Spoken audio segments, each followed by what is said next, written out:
सो जब आप base acetic acid को कैल्शियम के साथ ट्रीट करोगे, सो आपके पास कौन सा प्रोडक्ट बनेगा? वो होगा कैल्शियम एसीटेट। और फिर क्या कह रहे हैं कि कैल्शियम के बाद जो प्रोडक्ट बना, जब उसको हम डिस्टिलेशन करते हैं, डिस्टिलेशन मीन आप उसे हीट देते हो। अस्सलाम वालेकुम, hope so all of you will be doing great.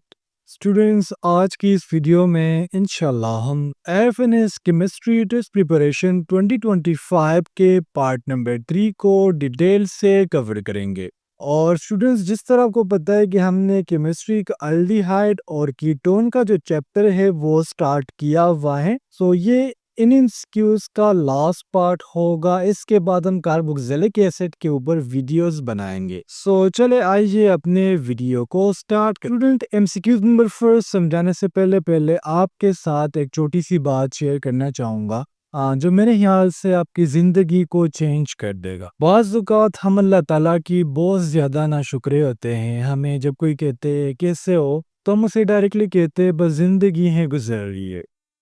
William Shakespeare को आप जानते होंगे, वो कहता है कि एक दफ़ा मैं अपने वालिद के साथ बाज़ार गया तो मैं बहुत ज़्यादा रोया कि मेरे पाँव के ऊपर जूते नहीं है। फिर विलियम शेक्सपियर कहता है कि मेरा अचानक से नज़र उस बंदे पर पड़ा जिसके पाँव ही नहीं थे, तो फिर मैंने जाके अल्लाह ताला का बहुत ज़्यादा शुक्र अदा किए। तो आप ज़िंदगी के जिस मोड़ पर भी हो, देखिए सख्तियाँ सब पर आती है, लेकिन अल्लाह ताला कुरान मजीद में खुद फरमाते हैं कि सख्तियों के बाद राहत है।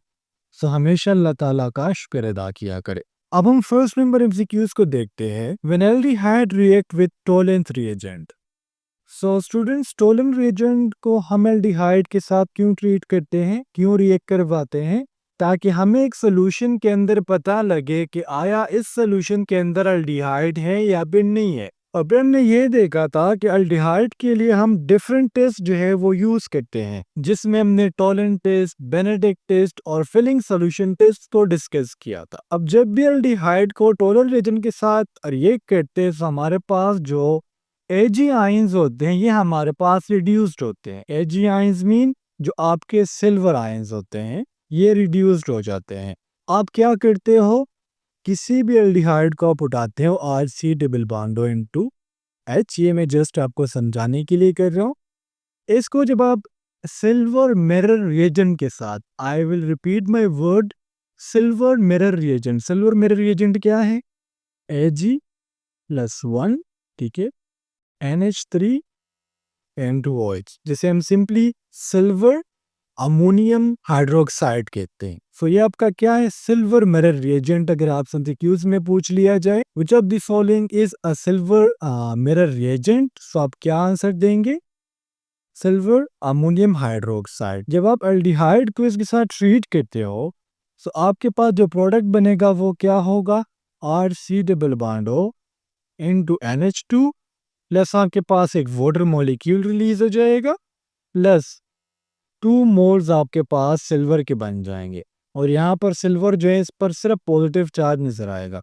सो आपने देखा जब हमने शुरू में सिल्वर अमोनियम हाइड्रोक्साइड को ट्रीट किया था, तो उस टाइम पर हमारे पास जो सिल्वर था वो +1 में था, और प्रोडक्ट में चेंज हो गया Ag+0 में। तो देखिए +1 से वो +0 में जा रहा है। इट्स मीन जो हमारे पास सिल्वर आयंस है ये रिड्यूस्ड हो गए हैं। स्टूडेंट्स, आप सिर्फ अगर ऐसा कर सकते हो कि आपके लिए केमिकल रिएक्शन टफ है, तो आप सिर्फ एमसीक्यूज के स्टेटमेंट को समझे और इसके आंसर को याद कर ले, लेकिन कॉन्सेप्ट क्लियर करना बहुत जरूरी। Number 2 is Cannizzaro reaction is not given by. So students, हमने पार्ट नंबर 2 में भी केनिज़ारो रिएक्शन को डिटेल से देखा था कि वो कंपाउंड जिसमें अल्फा हाइड्रोजन या फिर अल्फा कार्बन नहीं होंगे वो केनिज़ारो रिएक्शन देंगे। फिर हमने एग्जांपल्स की बात की थी कि फॉर्मल्डिहाइड और बेंजल्डिहाइड केनिज़ारो रिएक्शन देंगे। क्यों? क्योंकि वहां पर अल्फा हाइड्रोजन या फिर अल्फा कार्बन नहीं है। अब अगर हम गिवन ऑप्शन में ग्रिग्नार्ड रिएजेंट की बात करें तो ये केनिज़ारो रिएक्शन नहीं देगा। ग्रिग्नार्ड रिएजेंट का फॉर्मूला भी मैं आपको बता देता हूँ, वो है RMgN2X। Number 3 is the oxidation product of ethanol is treated first with calcium and then subjected to distillation. The final product is, क्या कह रहे? The oxidation product of ethanol. ethanol क्या है? मैं यहाँ पर आपके लिए फॉर्मूला लिख लेता हूँ। ये आपका इथेनॉल है, साथ साथ नोट करते जाइएगा। जब इसका आप क्या करते हो, ऑक्सीडेशन करते हो, सो इससे आपके पास जो प्रोडक्ट बनेगा वो कहलाता है एसिटिक एसिड। ठीक हो गया। इसके बाद क्या कह रहे हैं, देखिए हमने क्या किया, इथेनॉल का ऑक्सीडेशन कर लिया, क्या प्रोडक्ट आया, एसिटिक एसिड आया। सो यहाँ पर क्या कहा जा रहा है कि इसका जो प्रोडक्ट है, इथेनॉल के ऑक्सीडेशन का जो प्रोडक्ट है, जब उसको हम कैल्शियम के साथ ट्रीट करते हैं, सो जब आप बेस एसिटिक एसिड को कैल्शियम के साथ ट्रीट करोगे, सो आपके पास कौन सा प्रोडक्ट बनेगा, वो होगा कैल्शियम एसीटेट। और फिर क्या कह रहे हैं कि कैल्शियम के बाद जो प्रोडक्ट बना, जब उसको हम डिस्टिलेशन करते हैं, डिस्टिलेशन मीन आप उसे हीट देते हो, यानी जो आपका कैल्शियम एसीटेट बना, जब इसको आप हीट दोगे तो आपके पास जो प्रोडक्ट बनेगा वो होगा एसीटोन। मैं ये एमसीक्यूज रिपीट कर देता हूँ। अगर आपसे पूछ लिया जाए that the oxidation product of ethanol, so इसका जो प्रोडक्ट होगा वो होगा एसिटिक एसिड। फिर अगर आप इस एसिटिक एसिड को कैल्शियम के साथ ट्रीट करोगे तो आपके पास कौन सा प्रोडक्ट आएगा, कैल्शियम एसीटेट। और अगर आप कैल्शियम एसीटेट की डिस्टिलेशन करते हो, then you will get acetone. Question number 4 is which of the following can provide distinction between propionaldehyde and acetaldehyde. So अगर हम टोलम रिएजेंट की बात करें, Fehling solution and Benedict solution, ये प्योरली यूज करते हैं हम एल्डिहाइड के लिए। लेकिन यहाँ पर जो आयोडोफॉर्म टेस्ट है, ये क्या करेगा, प्रोपियोनल्डिहाइड एंड एसिटल्डिहाइड के हमारे पास क्या करेगा, इसमें डिफरेंशिएट करेगा। आयोडोफॉर्म टेस्ट आप कैसे करते हो, सपोज कर आप प्रोपियोनल्डिहाइड ले लो, जिसका जो फॉर्मूला है वो है CH3 CH2 C double bond O N2H। जब इसको आप आयोडीन के साथ in the presence of sodium hydroxide, so ये हमारे पास आयोडोफॉर्म टेस्ट। हम question number 5 is which of the following gives positive silver mirror test। सो मैंने आपके साथ अभी सिल्वर मिरर रिएजेंट डिस्कस किया। जो हमारे पास था सिल्वर अमोनियम हाइड्रोक्साइड, ये आपका सिल्वर मिरर रिएजेंट है। और जो आपका ब्यूटेनॉल है, ये इसके साथ क्या करेगा, पॉजिटिव मिरर टेस्ट देगा। सपोज करे आप ले ले एक एल्डिहाइड को, RC double bond O N2H, और इसका आप क्या करे, 2 मोल ऑफ अमोनियम हाइड्रोक्साइड के साथ ट्रीट कर ले, तो इससे आपके साथ लास्ट में क्या आएगा, 2 मोल ऑफ सिल्वर आ जाएंगे। सो जब भी 2 मोल्स ऑफ सिल्वर बनेंगे ना, सो लास्ट में आपके पास एक सिल्वर कलर आएगा।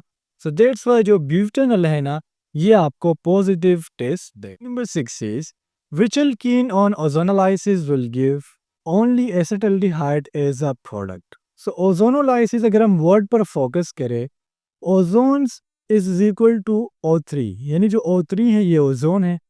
लाइसिस का मतलब होता है स्प्लिटिंग, यानी आप किसी कंपाउंड की स्प्लिटिंग कर रहे हो in the presence of ozone. So यहाँ पर क्या कहा जा रहा है कि नीचे हमें कौन सा ऐसा अल्कीन है जिसकी अगर हम ओजोनोलाइसिस करेंगे तो हमारे पास एसिटल्डिहाइड एज अ प्रोडक्ट देगा, और इसमें कोई भी साइड प्रोडक्ट नहीं बनेंगे। अल्कीन आपको पता है कि जब कार्बन कार्बन के दरमियान डबल बॉन्ड आ जाए, सो ये कहलाता है अल्कीन। और गिवन ऑप्शन में स्टूडेंट्स जो आपका कौन सा है, जो आपका 2 ब्यूटीन है, ये आपको जब आप इसकी ओजोनोलाइसिस करेंगे, तो इससे आपके पास क्या बनेगा, एसिटल्डिहाइड बनेगा।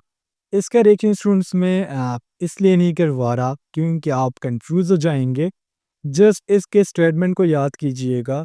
जब भी हम 2 ब्यूटीन की ओजोनोलाइसिस करते हैं, तो हमारे पास जो प्रोडक्ट आएगा वो हमेशा एसिटल्डिहाइड आएगा। And स्क्यूमस Which of the following test is only shown by ketone? So ketone के लिए जो टेस्ट है वो है सोडियम नाइट्रोप्रोसाइड टेस्ट। इसके अलावा मैंने को प्रीवियस पार्ट में भी बताया था कि आपने मेटा पर लिखना है the test use for detection of ketone. So आपके सामने पूरा लिस्ट आ जाएगा। ऑप्शन ए, ऑप्शन बी और ऑप्शन सी, जो तीनों टेस्ट है ना, ये हम करते हैं for the detection of aldehyde. And question number 8 is which of the following aldehyde give Cannizzaro reaction. So जिस तरह मैंने को पहले बताया कि कैनिज़ारो रिएक्शन का किस्सा मैं बार बार बता चुका हूँ कि वो कंपाउंड जिसमें अल्फा हाइड्रोजन ना हो, वो कैनिज़ारो रिएक्शन क्या करेंगे, देंगे। यहाँ पर आप लोगों का जो फॉर्मल्डिहाइड है, ये कैनिज़ारो रिएक्शन देगा बिकॉज इसके पास जो अल्फा हाइड्रोजन नहीं है। अगर आपको ऑप्शन में बेंजल्डिहाइड दिया जाए, सो वो भी पॉजिटिव केनिज़ारो रिएक्शन देगा। सो बेंज़ल्डिहाइड एंड फॉर्मल्डिहाइड दोनों क्या करते हैं? ये केनिज़ारो रिएक्शन देते हैं। Question number 9 is which of the following is the example of acid catalyzed reaction? So अगर हम ऑप्शन ए की बात करें which is aldol condensation, option B is Cannizzaro reaction and option C is reaction with hydrogen cyanide. So जो तीन A B C reactions है ना, ये आपके बेस catalyzed reactions है, meaning the presence of base on. लेकिन जो option D है which is polymerization, ये हमारे पास क्या है? ये एक एसिड catalyzed रिएक्शन है। सपोज करें आपने एक अल्डिहाइड ले लिया या आप कीटोन भी ले सकते हो, ठीक है, और इसको आपने क्या किया? एक एसिड के साथ ट्रीट किया। कौन से एसिड के साथ? H2SO4 के साथ ट्रीट किए। तो इससे आपके पास जो पोलीमराइजेशन कंपाउंड बनेगा वो कहलाएगा मेटाफॉर्मल्डिहाइड, जिसके हमने प्रीवियस वीडियो में स्ट्रक्चर भी बनाया था। तो अगर आपको ये कहा जाए when an aldehyde react with acid which of the following will be formed from metaformaldehyde की formation होती है। And skill number 10 is which of the following is strong oxidizing agent? So given option में जो आपका acidified potassium diachromate है, ये आपका क्या है? ये एक strong oxidizing agent. Skill number 11 is the formation of cyanohydrin from a ketone is an example of. तो हम क्या कर सकते हैं? cyanohydrin को कीटोन से प्रोड्यूस कर सकते हैं, लेकिन यहाँ पर हम जो रिएक्शन करेंगे वो होगा न्यूक्लियोफिलिक एडिशन।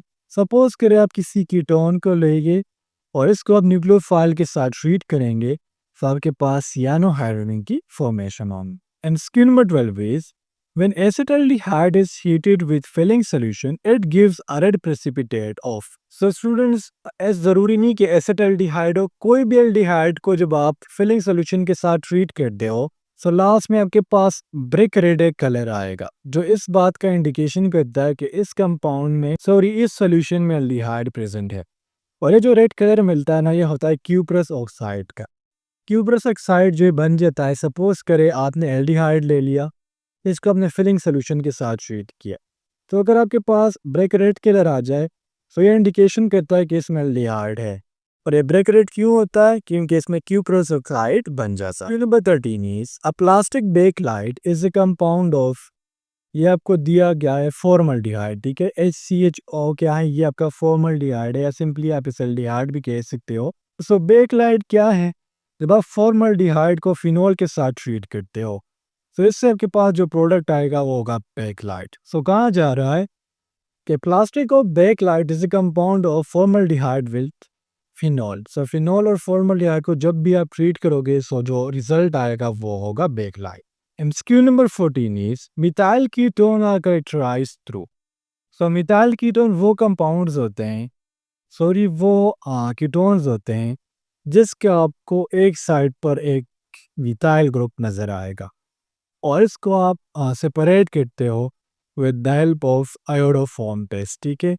सो जब भी आप मिथाइल कीटोन को आयोडोफॉर्म के साथ रिएक्ट करवाओगे सो आपके पास जो कंपाउंड कहलाएगा, जो कंपाउंड बनेगा वो होगा एसीटोन। लास्ट एमसीक्यूज है हमारा isopropyl alcohol on passing over heating copper 300 degree centigrade gives. तो जब भी आप आइसोप्रोपाइल अल्कोहल, प्रोफाइल मीन आपके पास क्या है? 3 कार्बन है, 1 2 3। कार्बन नंबर सेकंड पर आपको मिल जाएगा हाइड्रोक्सिल ग्रुप, वैलेंसी सेटिस्फाई कर लेंगे CH3, ये भी आपका हो जाएगा CH3। जब आप इसको कॉपर के साथ यानी Cu के साथ ट्रीट करते हो तो आपके पास जो कंपाउंड बनेगा वो होगा एसीटोन। एसीटोन का फॉर्मूला भी आपको यहाँ पर लिख देता हूँ, CH3 C double bond O into CH3, ये आपका क्या है? ये आपका एसीटोन है। सो स्टूडेंट्स, से थे आप लोग के आज के एमसीक्यूज। उम्मीद करता हूँ आपको तमाम एमसीक्यूज क्लियर हुए होंगे। नेक्स्ट वीडियो में मिलते हैं। अल्लाह हाफिज़।